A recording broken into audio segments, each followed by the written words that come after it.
Hello, నేను miss CS రావు. ఆంధ్రప్రదేశ్‌లో land titling act అనేది ఒక వివాదాస్పదంగా మారింది. దాని మీద ఇప్పుడు సిఐడి, ఏపీ సిఐడి ఎంక్వైరీ చేస్తుంది. ఏ1గా చంద్రబాబు నాయుడుని, ఏ2గా లోకేష్ పేరును కూడా నమోదు చేసింది. ఎందుకు ఆ ల్యాండ్ టైటిలింగ్ యాక్ట్ మీద ఇంత యాక్షన్ తీసుకోవాల్సి వస్తుంది ఏపీ సిఐడి అనే దాని మీద ఇంటరాక్ట్ చేయడానికి ప్రయత్నం చేస్తున్నాం. ప్రస్తుతం ప్రముఖ అడ్వకేట్ నర్రా శ్రీనివాస్ గారు మనతో ఉన్నారు. నమస్తే అండి నర్రా శ్రీనివాస్ గారు. నమస్తే అండి సార్. ఇప్పుడు ల్యాండ్ టైటిలింగ్ యాక్ట్ అనేది చాలా వివాదాస్పదంగా ఉంది ఆంధ్రప్రదేశ్ లో. ఏంటి దాంట్లో ఉన్నటువంటి డ్రాబ్యాక్స్ ఏంటి? ఇప్పుడు ఈ చట్టం అనేటువంటిది గౌరవ ఆంధ్రప్రదేశ్ హైకోర్టులో ఛాలెంజ్ చేయబడింది. అనేక మంది బార్ అసోసియేషన్లు, అనేకమైనటువంటి సంఘాలు, ఆల్ ఇండియా లాయర్స్ యూనియన్ లాంటి సంఘాలు ఈ చట్టాన్ని ఛాలెంజ్ చేయడం జరిగింది. దీంతో పాటుగా ఇది ఇప్పుడు ఎన్నికల సందర్భం కావడం వల్ల ఇది పొలిటిసైజేషన్ కూడా అయిపోయింది. అంటే ఈ చట్టంలో ఈ భూ హక్కు యాజమాన్య చట్టం అనేటువంటిది పేరు పెట్టినప్పటికీ ఈ చట్టంలో ఉన్నటువంటి అనేకమైనటువంటి ప్రొవిజన్స్, సెక్షన్స్ ఏవైతే ఉన్నాయో అవి ఇప్పటికే భూమి మీద ప్రజలకు ఉన్నటువంటి హక్కుని హరించే విధంగా ఉన్నాయని చెప్పేసి రాష్ట్ర వ్యాప్తంగా అనేక బార్ అసోసియేషన్లో న్యాయవాదులు కోర్టులను బహిష్కరించి కొన్ని నెలల పాటు విధులు బహిష్కరించి దీన్ని ప్రొటెస్ట్ చేయడం జరిగింది. దీంతో పాటుగా అనేకమైనటువంటి ప్రజా సంఘాలు, రైతు సంఘాలు వీళ్ళు కూడా అనేకమైనటువంటి సదస్సులు, సెమినార్లు నిర్వహించడం ద్వారా ఈ చట్టంలో ప్రధానంగా ఉన్నటువంటి ముఖ్యంగా న్యాయ వ్యవస్థ పరిధి నుంచి ఈ సివిల్ ఎడ్యుడికేషన్ అంటే ప్రాపర్టీ టైటిల్ డిస్ప్యూట్స్ కానీ, property disputes, any property disputes arise అయితే సివిల్ కోర్టు పరిధి నుంచి తీసివేసి దీన్ని ప్రత్యేకంగా ఒక ఎడ్యుడికేటింగ్ సిస్టమ్ పెట్టేసి టైటిలింగ్ ఆఫీసర్, అదేవిధంగా టైటిలింగ్ అప్పలేట్ అథారిటీ అనేటువంటివి పెట్టి జ్యుడిషియల్ వ్యవస్థతో సంబంధం లేకుండా, అదేవిధంగా న్యాయ వ్యవస్థ ముఖ్యంగా చట్టాల గురించి అవగాహన లేనటువంటి, ఇప్పుడు చట్టాలు ఆస్తికి సంబంధించి అనేకమైనటువంటి చట్టాలు భారతదేశంలో అమల్లో ఉన్నాయి. Transfer of property act, Indian contract act, specific relief act, Indian evidence act, ఇలా అనేకమైనటువంటి చట్టాలు భారతదేశంలో అమల్లో ఉన్నాయి. ఇవన్నీ కూడా ఎక్కువ సెంట్రల్ చట్టాలు. అయితే ఇప్పుడు రాష్ట్ర ప్రభుత్వం ఈ చట్టాన్ని చేసింది. ఎందుకంటే భూమికి సంబంధించిన రిలేటెడ్ అంశాలన్నింటిలో కూడా రాష్ట్ర ప్రభుత్వానికి చట్టాలు చేసేటువంటి అవకాశం ఉంటుంది.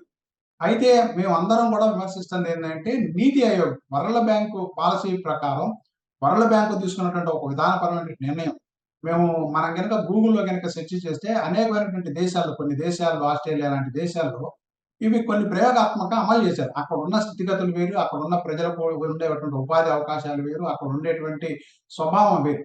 కానీ భారతదేశం ముఖ్యంగా ఆంధ్రప్రదేశ్ లాంటి రాష్ట్రాల్లో ఈ చట్టాన్ని అమలు చేయాలంటే స్టేక్ హోల్డర్స్ ఎవరు? ముఖ్యంగా రైతులు, లేదా సామాన్య ప్రజలు, లేదా లాయర్లు, లేదా జ్యుడిషియరీ, వీటితోటి ఎవరితోటి సంప్రదించకుండా కేంద్రం నీతి ఆయోగ్ ద్వారా ఒక ప్రొఫార్మా తయారు చేసి ఇచ్చినటువంటి ఆ ప్రొఫార్మాలో ఆ ప్రొవిజన్స్ ని దాటి ఇంకా కఠినమైనటువంటి ప్రొవిజన్స్ ని ఈ చట్టంలో చేర్చారనేది ఈ రోజు ఒక పెద్ద వివాదం నడుస్తా ఉంది. ఇప్పుడు ఆంధ్రప్రదేశ్ ప్రజలు భయపడుతుంది ఏంటంటే ఒరిజినల్ డాక్యుమెంట్స్ తీసేసుకుంటారు. తర్వాత టీఆర్ఓ ఎవరైతే ఉన్నారో ఆ టీఆర్ఓని ఆ గ్రామ వార్డు సచివాలయంలో ఉండేటువంటి సెక్రటరీని పెడతారు. ఆయన ద్వారా అంతా నడిపిస్తారు. మొత్తం జగన్మోహన్ రెడ్డి ఆస్తులు తీసుకుంటున్నాడు అని చెప్పి ఒక ప్రాపగాండా నడుస్తుంది. అది నిజమేనా?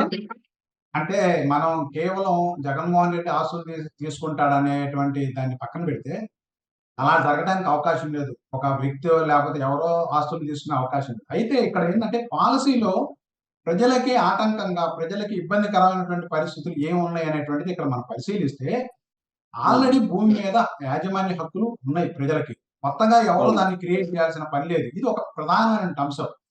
రెండో అంశం, ఒకవేళ టైటిల్ వివాదం వచ్చింది, మీకు నాకు ఒక టైటిల్ వివాదం వచ్చింది భూమికి సంబంధించి కానీ, లేదా ఇంటికి సంబంధించి కానీ, దాన్ని ఎవరు పరిష్కరించాలి? ఇప్పటికీ చట్టాల్లో సివిల్ కోర్టులకి జ్యూరిడిక్షన్ ఉంది, యాప్టివ్ జ్యూరిడిక్షన్ ఉంది. కానీ ఈ చట్టంలో ఏం చేశారు? సివిల్ కోర్టు జ్యూరిడిక్షన్ ఔస్టింగ్ చేయడం అంటారు జ్యుడిషియల్ పారామీటర్ లో. అంటే తొలగించేసి titling officer appointed by government. Titling officer ఎవరయ్యా?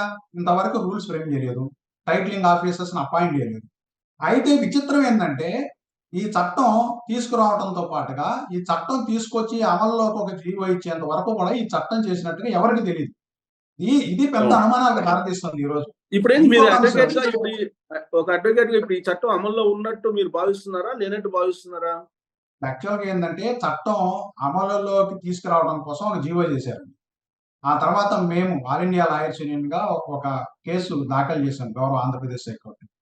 అదేవిధంగా అనేకమైనటువంటి రాష్ట్రంలో ఉన్నటువంటి బార్ అసోసియేషన్లో వివిధ సంఘాలు గౌరవ ఆంధ్రప్రదేశ్ హైకోర్టుని ఆశ్రయించింది. ఈ ఆశ్రయించినప్పుడు విచిత్రం ఏంటంటే అడ్వకేట్ జనరల్ గారు కోర్టులో హాజరయ్యి మేము ఈ చట్టాన్ని ఇప్పుడిప్పుడే అమలు చేయదలుచుకోలేదని చెప్పేసి ఆయన ఒక ప్రకటన చేశారు. అంటే ఒకవైపు ప్రభుత్వమే చట్టం చేసింది, ప్రభుత్వమే జీవో ఇచ్చింది, ఏది అమలు కోసం జీవో ఇచ్చింది, రూల్స్ ఫ్రేమ్ చేయకుండా అమలు చేస్తామని చెప్పేసి జీవో ఇచ్చింది. మరి ఇవన్నీ ఎందుకు ఇచ్చారంటే ప్రభుత్వం సమాధానం ఒకటి. ఇప్పుడు రెండోది ఆల్రెడీ జగన్మోహన్ రెడ్డి ఒకటి చెప్పారండి శ్రీనివాస్ గారు.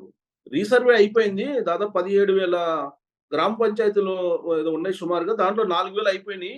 ఆల్రెడీ పట్టాదారు పాస్ పుస్తకాలు కూడా ఇష్యూ చేశాము. ఆల్రెడీ చట్టం అమల్లో ఉందని చెప్పి సీఎం చెప్తున్నారు. అంటే ఇక్కడ మనం గమనించాల్సింది ఏంటంటే రీసర్వే అనేది ఒక different aspect. Surveys and boundaries act కింద సర్వే చేస్తారు. దాంట్లో కొన్ని అమెండ్మెంట్స్ చేశారు. రీసర్వే మన ఆంధ్రప్రదేశ్ లో 16,000 రెవెన్యూ గ్రామాలు ఉన్నాయి. ఈ 16,000 రెవెన్యూ గ్రామాల్లో 6,000 రెవెన్యూ గ్రామాల్లో సర్వే పూర్తయిందని చెప్పి గౌరవ ముఖ్యమంత్రి గారు చెప్పి ఉన్నారు. ఇంకా 10,000 గ్రామాలకు పైగా సర్వే చేయాల్సి ఉంది. ఆ సర్వే అంతా కంప్లీట్ కావడానికి 1 సంవత్సరం 2 సంవత్సరాలు పట్టుద్దని చెప్తున్నారు ఆయన. ఆ సర్వే మొత్తం పూర్తయితే తప్ప ఒక ల్యాండ్ టైటిలింగ్ బుక్, ముఖ్యంగా 3 రికార్డులు ఈ ల్యాండ్ టైటిలింగ్ ఆఫీసర్ పొజెస్ చేయాలి. అంటే ఆయన రిజిస్టర్ అంటే వివాదం ఏదైనా డిస్ప్యూట్ వచ్చిందనుకోండి, డిస్ప్యూట్ రిజిస్టర్ రెండోది. ఇక మూడవది ఎనీ ఎలినేషన్స్ అంటే లీజు, లైసెన్సు, లేకపోతే ఏమైనా మరి మనం మార్టగేజ్ ఇలాంటివి వస్తే దానికి ఒక రిజిస్టర్. అంటే 3 రిజిస్టర్లలో 3 వేరు పర్పస్లు. ఒకటి టైటిల్ ని ఖరారు చేసేటువంటి టైటిల్ రిజిస్ట్రేషన్ బుక్, రెండవది టైటిల్ తో పాటుగా ఏదైనా ఎలినేషన్ వస్తే ఎలినేషన్ బుక్, మూడోది వివాదం వచ్చినట్లయితే డిస్ప్యూట్ రిజిస్ట్రేషన్ పెట్టాలని చెప్పారు ఈ చట్టంలో. అయితే ఇక్కడ విషయం ఏంటంటే ఈ చట్టానికి సంబంధించిన నిర్వాహకుడు ఎవరు? ప్రభుత్వం చేత నియమించబడేటువంటి ఒక రెవెన్యూ అధికారి. జ్యుడిషియల్ అధికారి అనేది ఎక్కడా చెప్పలేదు. ఎందుకని చెప్పలేదని అంటే మన ఈ చట్టంలో ఉన్నటువంటి ఒక పెద్ద లేఖనం ఏంటంటే మామూలుగా అయితే ట్రిబ్యునల్స్ ఏర్పాటు చేయాలి. ట్రిబ్యునల్స్ ఏర్పాటు చేయాలంటే గౌరవ సుప్రీంకోర్టు డివిజన్ బెంచ్ ఒక తీర్పు చెప్పింది. ఏమని చెప్పింది? ట్రిబ్యునల్స్ లో ఖచ్చితంగా ఒక జ్యుడిషియల్ అధికారి లేదా రిటైర్డ్ జ్యుడిషియల్ అధికారి లేదా లీగల్ నాలెడ్జ్ ఉన్నటువంటి లాయర్, ఒక సీనియర్ లాయర్ ఇట్లాంటి వాళ్ళని పెట్టాలని చెప్పింది. కానీ ప్రభుత్వం ఈ చట్టంలో చేసినటువంటి కొన్ని నిబంధనలు ఏం చెప్పింది అంటే ఇవన్నీ కాదు, టైటిల్ రిజిస్ట్రేషన్ ఆఫీసర్, టైటిలింగ్ అధికారి. అవును, టిఆర్ఓ కాదంటే కనుక appellate authority, district appellate authority. ఈ అప్పలేట్ అథారిటీలో కానీ ఈ టైటిలింగ్ రిజిస్ట్రేషన్ లో కానీ ఎక్కడా కూడా లీగల్ నాలెడ్జ్ ఉన్న పర్సన్ దీన్ని నిర్వహిస్తాడనేటువంటిది ఎక్కడా లేదు. దీని వల్ల చాలా అనుమానాలు వస్తున్నాయి. ఎందుకు వస్తున్నాయి అంటే ప్రభుత్వం ద్వారా అపాయింట్ చేసేటువంటి టైటిల్ రిజిస్ట్రేషన్ ఆఫీసర్ కానీ అప్పలేట్ అధికారి కానీ ఈ ఇద్దరు కూడా ఎవరైనా సరే వారు సక్రమంగా తమ విధులు నిర్వహిస్తారా, లేదు అధికారంలో ఎవరైతే ఉంటారో అధికారంలో ఉన్నటువంటి ఎమ్మెల్యేలో లేక మంత్రుల్లో ఎవరైతే ఉంటారో వాళ్ళ యొక్క కనుసన్నల్లో వాళ్ళు పనిచేయడం జరుగుతుంది.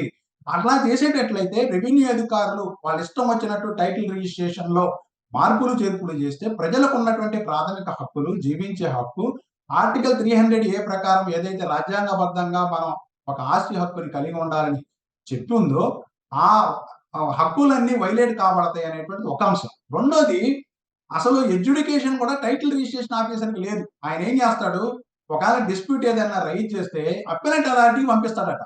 సహజంగా న్యాయ సూత్రాల్లో ఏముంటదంటే ముందు ఎవరికైతే మనం దరఖాస్తు చేసుకుంటామో లేదా కింది స్థాయి కోర్టు ఏదైతే ఉంటుందో అక్కడ ఎడ్యుకేషన్ జరుగుద్ది. ఆ ఎడ్యుకేషన్ సబబైందా కాదా అనేటువంటిది అప్పీలేట్ అథారిటీ చెప్పాలి. కానీ ఈ చట్టంలో ఏం చేశారు, అప్పీలేట్ అథారిటీకి మాత్రమే ఫుల్ పవర్స్ ఇచ్చారు. అంటే ఈయన కేవలం పోస్ట్ మ్యాన్ డ్యూటీని మాత్రం నిర్వహిస్తారు టైటిల్ రిజిస్ట్రేషన్ ఆఫీసర్. అంటే దానికి ఏం చెప్తున్నారంటే శ్రీనివాస్ గారు ఇదంతా ఇప్పుడు దానికి ఏం చెప్తున్నారంటే డిలే ప్రాసెస్ ఉంది. అందువల్ల ఈ మొత్తం కోర్టు వ్యవస్థ, న్యాయ వ్యవస్థను అందరినీ కాదని చెప్పి అప్పలేట్ అథారిటీని ఏర్పాటు చేసామని చెప్తున్నారు కదా. ఇప్పుడు ప్రాబ్లం ఏంటంటే ఈ టైటిల్ రిజిస్ట్రేషన్ ఆఫీసర్ కానీ ఈ అప్పీలేట్ అథారిటీ కానీ వీళ్ళకి ఎంతవరకు లీగల్ నాలెడ్జ్ ఉందండి? కాంట్రాక్ట్ యాక్ట్ తెలియాలి, స్పెసిఫిక్ రిలీఫ్ యాక్ట్ తెలియాలి, ట్రాన్స్ఫర్ ఆఫ్ ప్రాపర్టీ యాక్ట్ తెలియాలి, ఎవిడెన్స్ యాక్ట్ తెలియాలి. ఇప్పుడు చాలా వివాదం వస్తుంది. సపోజ్ మీకు ఒక ఉదాహరణ చెప్తాను. ఒక వీలునామా రాశారు, ఆ వీలునామా రిజిస్టర్ కాలేదు. వీలునామా రిజిస్టర్ కాకుండా వీలునామా చెల్లుతుందా లేదా, లేకపోతే దానికి ఏం చేయాలి, టెస్టేటర్ యొక్క ఇంటెన్షన్ ఏంటి, ఇవన్నీ కూడా తేలాలి. ఈ తేలాలంటే ఈ వీలునామా ఏ యాక్ట్ డీల్ చేస్తుంది అనేటువంటిది ముందు ఆయనకి తెలియాలి. ప్లస్ అది రిజిస్ట్రేషన్ అవుతుందా కాదనేటువంటి రిజిస్ట్రేషన్ యాక్ట్ తెలియాలి. ఇలానే అనేకమైనటువంటి చట్టాలతో ముడిపడినటువంటి అనేకమైనటువంటి అంశాలని ఎవరో టైటిలింగ్ ఆఫీసర్ డిసైడ్ చేయటం అంటే ఆయనకి లీగల్ నాలెడ్జ్ లేకుండా ఇట్లాంటి విషయాలను డిసైడ్ చేయటం అంటే ఏం జరుగుతుంది? పార్టీలకి నష్టం జరుగుద్ది.